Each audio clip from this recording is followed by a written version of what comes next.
Welcome back to Alley Chats. I'm your host, Rob Southgate.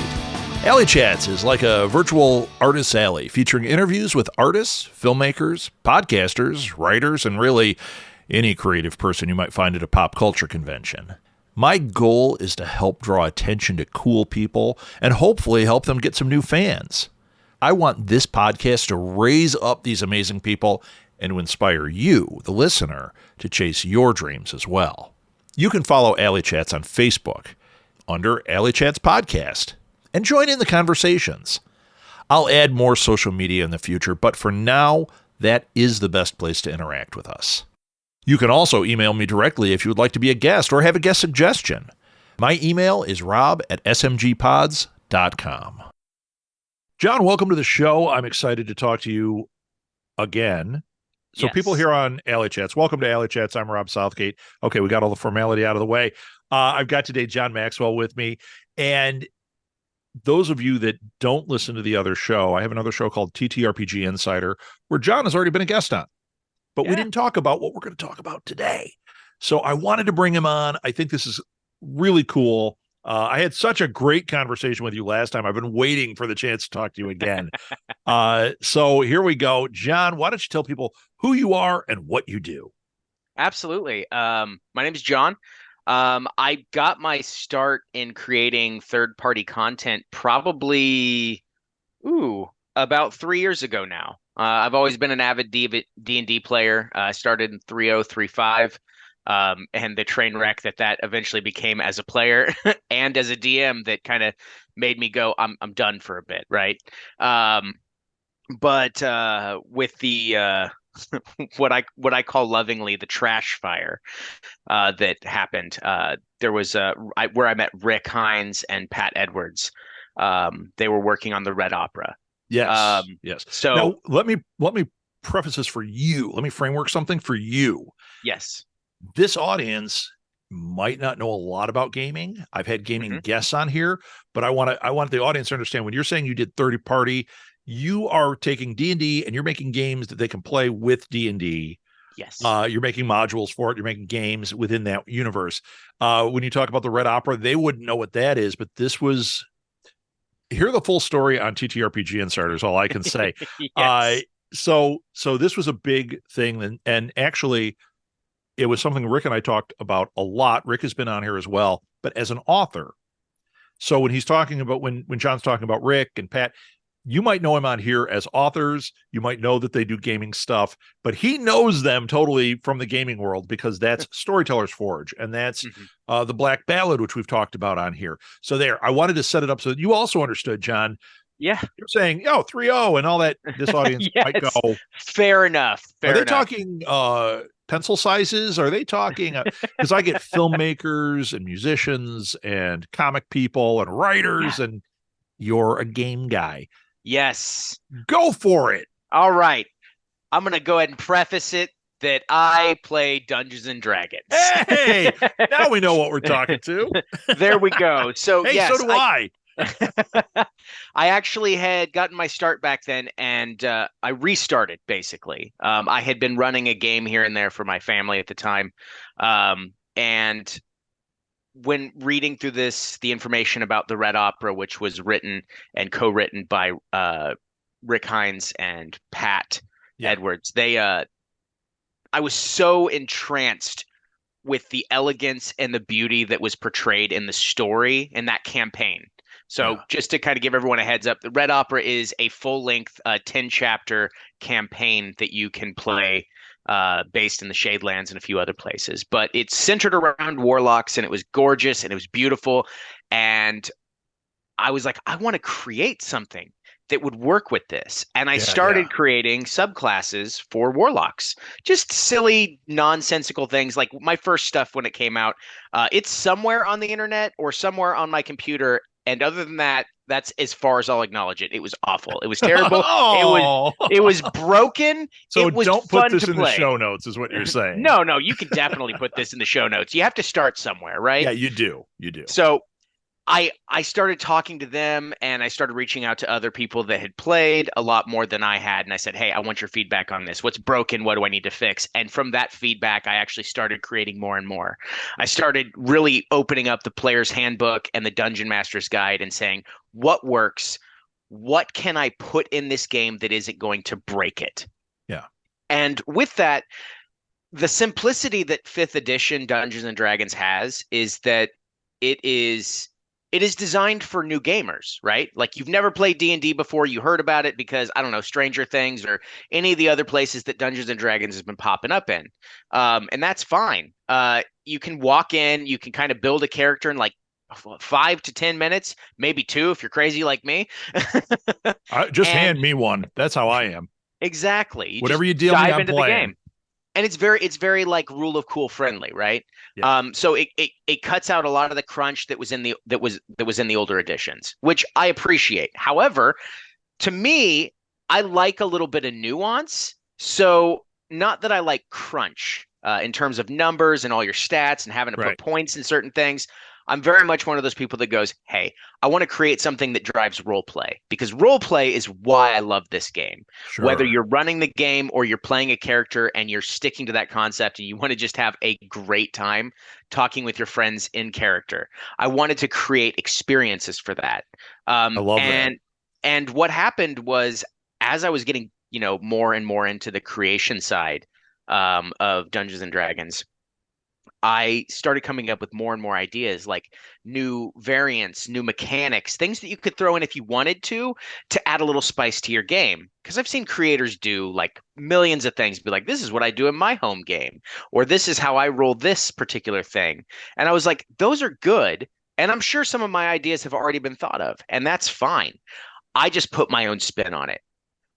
Specifically, and that's where it came in. I was talking to the person who used to write the blog for Apotheosis Studios, Adam Ray, who is actually the co-creator of this book, and co-writer. Um, I asked him, I said, hey, do you want to make D&D content with me? And Adam was like, yes, please. Let's do I it. love this idea because I had sent them what I had gotten put together so far, and they were like, this is really cool. And then we were kind of just like, it was basically just going to be a compendium, right? Mhm. Just new spells, new subclasses, new things here and there, maybe a few bits of lore. Well, I kind of made this one piece of lore. It was about a paragraph long, and Okay. it was called The First Gate. And all it was just a little note, a little side note at the time that said, this place is virtually unknown. Those that stumble into it generally get lost because as you walk through a door somewhere in your plane, you may end up in what looks like a realm of doors. And I was like, and that was all that it was. And I said, these doors can lead anywhere in the multiverse. You can end up, on Earth in 2077, right? A little Yep. cyberpunk reference there. But that was all that was written about it. And Adam saw that and said, I have an idea. And I was like, what's your idea? And we spent weeks just talking about this. And we eventually created what is called the First Gate. It's a brand new kind of, right now it's in sandbox mode where it's pretty much anything goes. We give you some bare bones basics that are written into this book, holidays, a little bit of the culture, some interesting like things that you can run into, and even an introductory side quest is actually in the book as well. Cool. That kind of leads you through new creatures, new monsters, and a brand new realm to explore. And as the storyteller, you can take this and the little bits of information that we've gotten and just build an empire all your own. Because that's what we ultimately wanted. We wanted to create something for people to have fun in, Right. but not really be stuck. Like, for instance, I don't know, Faerun has so much lore written on it that it's very hard to kind of piece in your own stuff that doesn't Right. somehow break canon. Right. And the Right. whole point behind this is there's no canon. You build the canon as you're going through, and I will be building canon as I run the game on stream, and Adam will be building canon. And the way that this is designed is this is an infinite space. Now, I was just going to say, if you've got those doors that you can work with, no matter what cannon you build, they go through a door and they break that cannon, and it doesn't matter it's broken. It's a new cannon. It's a new It's the multiverse. I love Yes. that. I love Yes. that. Yeah, the one of the fun things that we did was like you can drop into this the setting itself, the world of First Gate is system agnostic. There's nothing in there that specifically relies on Dungeons and Dragons 5th edition or any other edition. You could literally just buy the book for the setting and put it in any system because the way that we wrote it is it can connect. I think one of the lines in here is you can go down into the stalls where the vendors are and see a S-class laser cannon that you have no idea what that even means. Yeah. And right next to it, a book you lost when you were a kid. I love that. It's just at all time and space is compressed into this. It Yeah. just stuff falls into it, and that's Yeah. what it Yeah. is.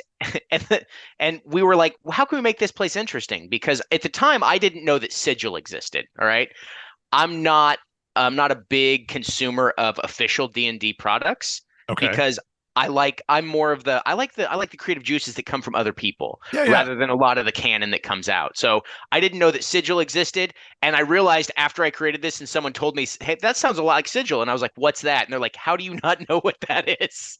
I was like, You're from the So indie scene. yeah, I exactly. mean, that really is what it is. We're creating stuff because I'm from the indie scene too in a number of different areas, and you're just creating stuff. Yeah, there may be similarities. There may be ideas, concepts that somebody's already done, but you are creating something completely different in a space that doesn't really exist. Right. So I Exactly. get that, man. So the whole thing is it starts chapter one is all about the first gate itself, the things you can run into. Basically the way that it's set up is it's an endless city that is built on the edges, insides and outsides and backsides of a jade door frame in the middle of the void. Sure. It it exists between all planes of existence and Sure. none of them at the same time. And in the center of this door is what appears to be a red swirling black hole. Okay. The the only thing that emits from it is a light hue of red that kind of colors the world around you.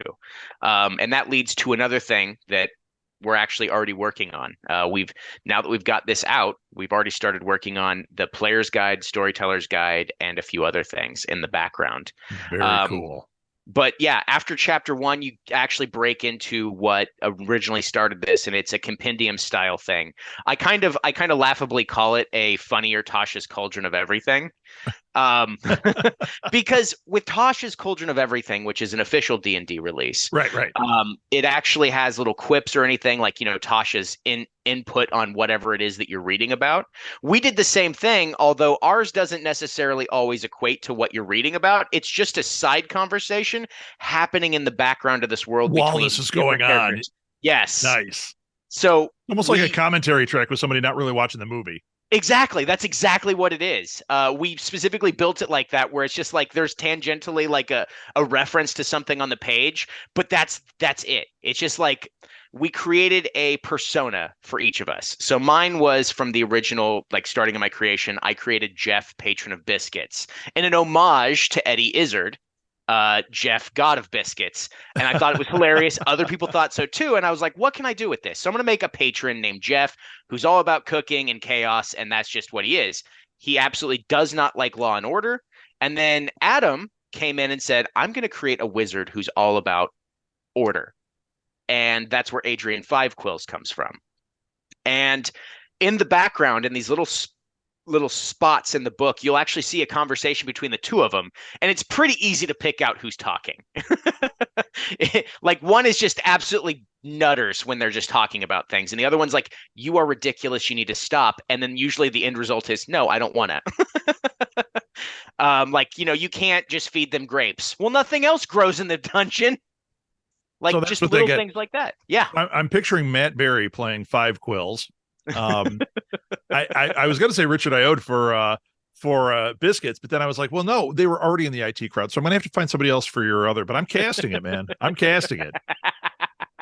It's But that's it. It's just, and then it breaks into new things. Like we actually, this one I'm going to go ahead and give fully to Adam. Adam built an entire new core class called the Symbiont, which is basically a creature that is a parasite that is fused with your body, and you're not quite who you were when you started, right? Sure.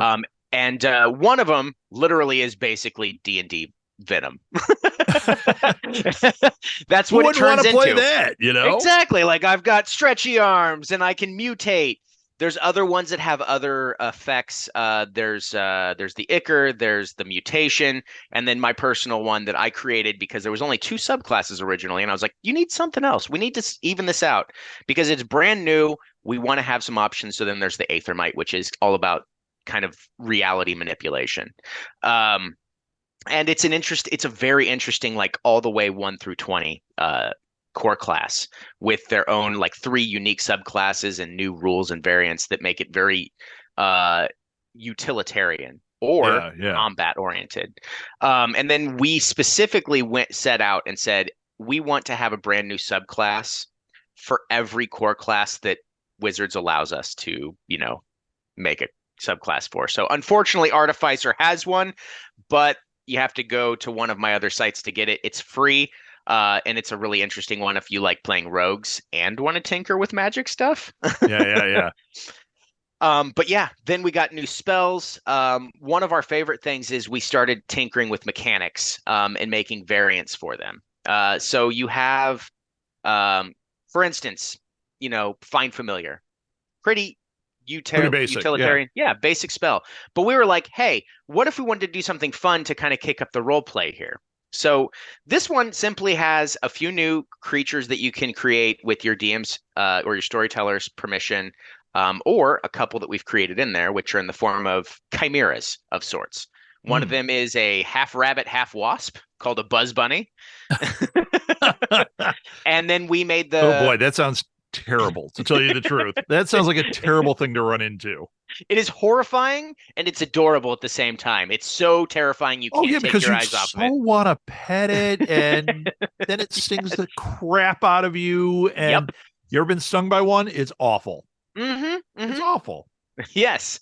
But then we also added in a caveat that, like, hey, if your other players are cool with it and you'd like to, like, let's say one of your party members just died, and you can't bring them back right now, or you don't have the resources to, but they had a valid, super important piece of information, but you don't have a cleric, no speak with dead, whatever it is, right? Okay.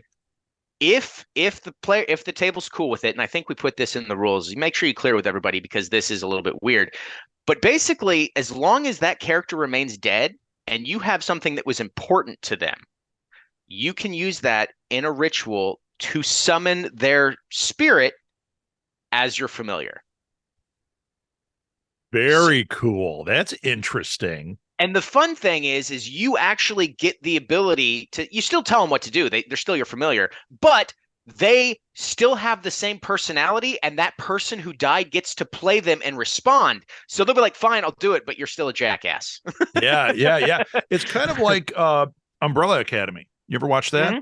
Yes. Oh, there's the one guy who's dead. The one sibling is dead, and the only one can talk to him. That's really his familiar. And the guy is the whole time like, okay, Klaus, like, really? Really? Why really, did you say that? What now? Yeah, it's really, you're starting a cult now. I am. No, it's really fantastic. That's a great idea. That's a really good one. And it's even got it built in there that once they're resurrected, that familiar's gone, right? Because it is the same person. So it's like, boop, they're back. Your familiar's gone. Go get a new one. Do they remember the time while they were familiar? So that's not discussed in there. So that's up to storyteller. Do they remember being ordered around by their previous comrade? Oh my God. And how will they react with that? They get brought back. They're like, that's it. You're my familiar next. It would be awfully funny to play it either way. Like, I can see that, or I can see they come back and they know nothing. And the whole time it's like, nope, I don't know that. What are you talking about? And it would just be so frustrating for the person who it was their familiar. Yes. Oh, yes. Guillermo, you have to know I was telling you this. Just because you're a vampire now does not mean that these things didn't happen. Exactly. I love it. But yeah, we've created a bunch of other variant mechanics. One of my favorites that we did was identify and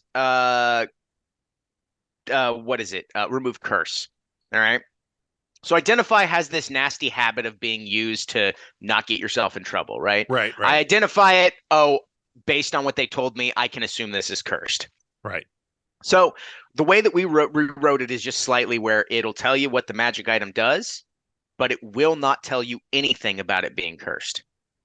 Unless you cast identify at the level, and this comes into play, at the level of which the curse is. Right. And so if it's level 15 and you've got a level 14, you're not going to know anything.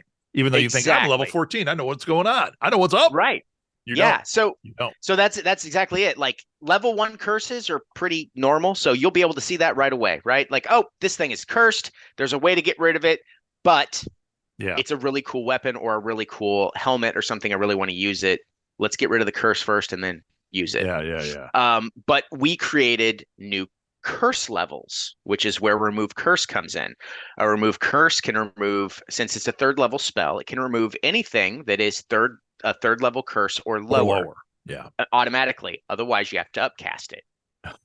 Now, we did go through and create magic items built into this book that have leveled curses, because why wouldn't we? Yeah, of course. One of my nicknames is the concierge of curses. So this is your jam, so to speak. Yes, I absolutely love it. And I've actually already started working on a new version of Bestow Curse on the side, not related to this. That's going to come out soon. But stay tuned. Yeah. Subscribe to his newsletter, get that curse. But yes, the whole thing is we built in a bunch of new mechanics. We created new spells. We created new subclasses. We brought in lores. There are 2 side quests that are built into this book. One that can fit into anything, and one that's tied specifically to First Gate. We've got new species. Actually, I think 4 new species, if I'm not mistaken, maybe 5. So we've got the Vanderbold, which is an aberrant kobold, because kobolds needed a subrace, and I got tired of not having one. We have the Nephilim, which is basically the combination of an angel and a demon. And you get to pick how you go with that. You can either embrace your angelic, demonic, or you can reject both. And you get different abilities based on that. There's the shape changer, or we called it the skin shifter. Skin changer is what it was. We called it skin changer, and we specifically know that that's kind of a heritage thing. So we didn't lean into that at all. This is a brand new thing. Basically, think of a changeling, but gross. I actually did pull some inspiration from it from watching like old Supernatural, where they actually physically tear off their flesh to turn into the new thing. That's exactly how this thing works. It's hideous. But they have bonuses and negatives. You forgot to put the other monster underneath it. Gross. Exactly. So his mask off. It's old man Jess. Oh no, it's just entrails. Oh, disgusting. Exactly. It's so gross. But the art for it is beautiful. David Granjo, I hired him for a couple pieces. That piece in particular, and then the cover itself. Cover's awesome. And yes. Cover is awesome. Well, let's talk about the book, because we're going to run out of time. So they can right now. They can order this. They can order it. It's Drive-Thru RPG, right? Yes, it's available in physical format and digital from Drive-Thru RPG. Or if you just want to, because of the way that their rate system works, if you want to just get the digital, I recommend going over to my Ko-fi. Great. And on the Ko-fi, once again, we'll put those links in the show notes so people can do that.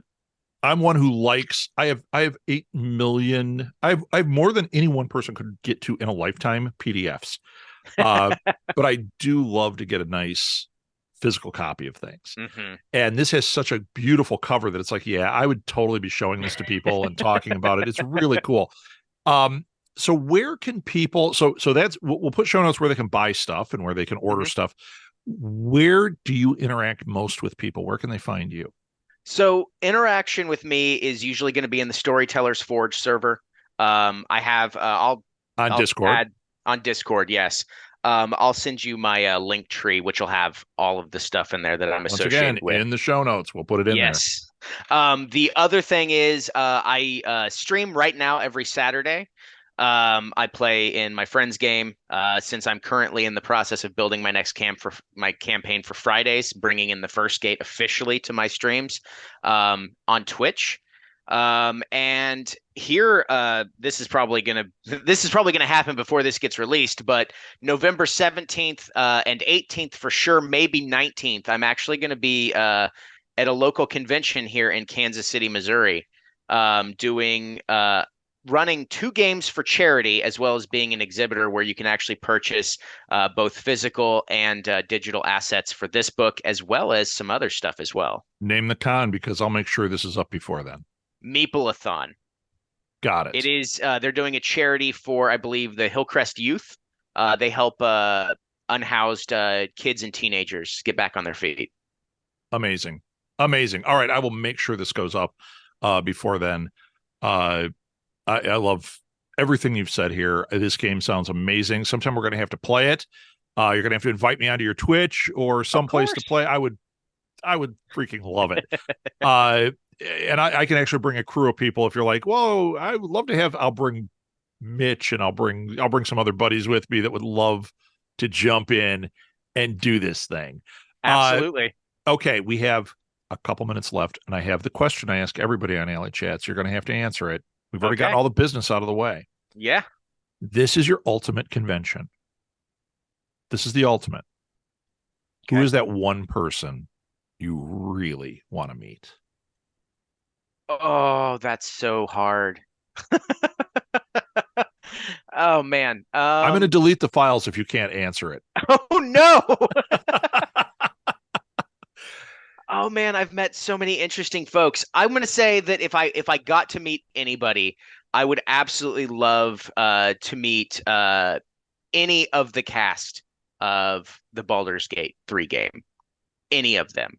Just to be able to shake any of their hands. They all did amazing, and that's what happens when you pay people right and you have a good script. Yeah. That's a great answer. I haven't had that answer before. That's a great one. We'll have to tag them in the social media for this, so maybe one of them will be like, oh, hey, I'll come out and play your game with you sometime. How much would you love that? Oh my, I would after I died and was resurrected, died again, came back through true resurrection, I would scream with joy. I was going to a con last year, and the 2 lead actors from Red Dead Redemption 1 and 2 were there. And I didn't get to meet them, but those were 2 that I was like, everyone else, I'm like, oh, I see celebrities all the time. I know everybody. And then I'm like, oh my God, because you live with these voices. Like they get so into your head.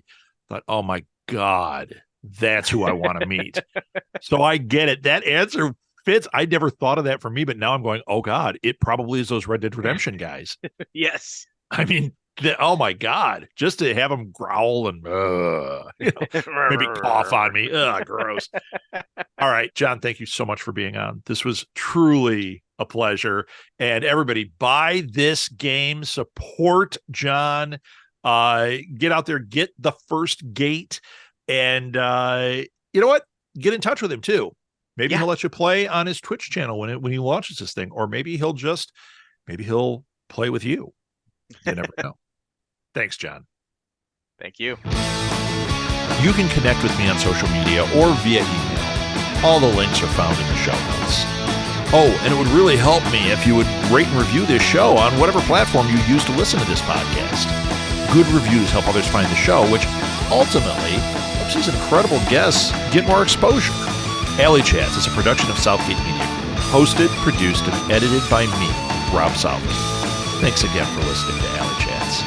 And don't forget to support